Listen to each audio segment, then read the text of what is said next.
YANGON, police in Myanmar filed a new charge against ousted leader Aung San Suu Kyi, her lawyer said on Tuesday, in a move that may allow her to be held indefinitely without trial as part of an intensifying crackdown by authorities who seized power in a coup.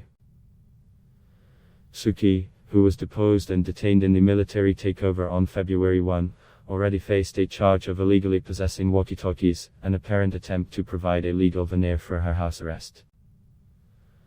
Under the new charge, she is accused of breaking a law that has been used to prosecute people who have violated coronavirus restrictions, lawyer Kin Mongswell told reporters after meeting with a judge in a court in the capital, Nay Pai et al.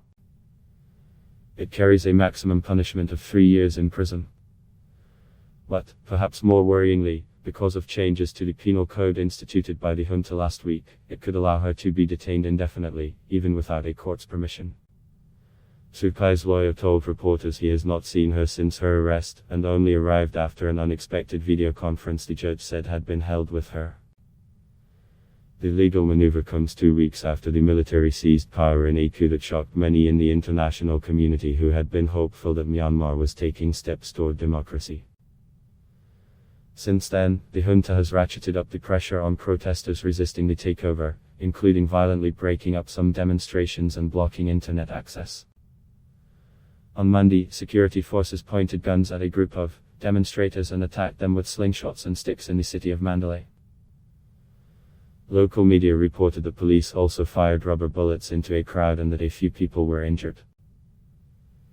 Protests continued Tuesday in Yangon, the country's largest city, and elsewhere.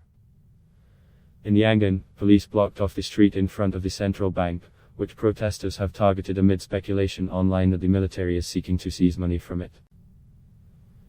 Buddhist monks demonstrated outside the UN's local office in the city. Around, demonstrators, mainly students, returned to the streets of Mandalay, carrying posters of Suu Kyi and shouting for the return of democracy. The protests are taking place in defiance of an order banning gatherings of 5 or more people. But the security presence was low-key around the march after Monday's confrontations. State media have been acknowledging the protest movement only indirectly.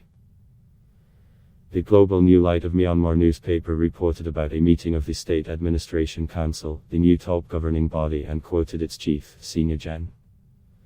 Min Aung Hlaing, saying the authorities are handling the ongoing problems with care. It said the council discussed taking legal action against protesters and providing true information to the media.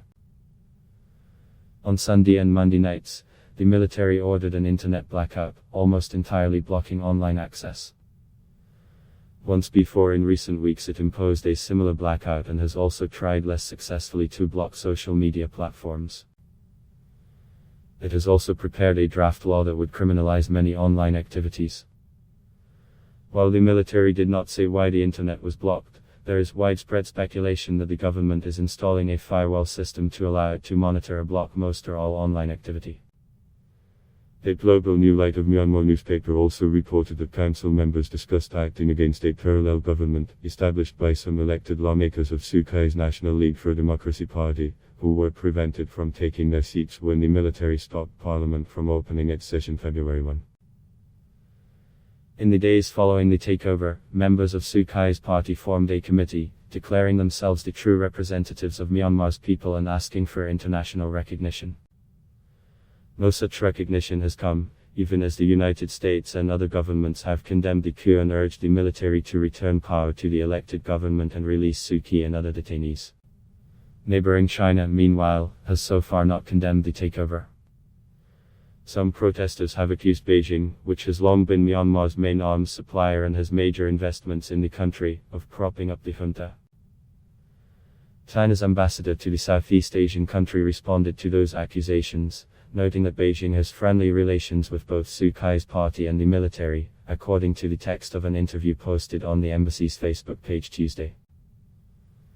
Chen Hai said he wished the two sides could solve their differences through dialogue.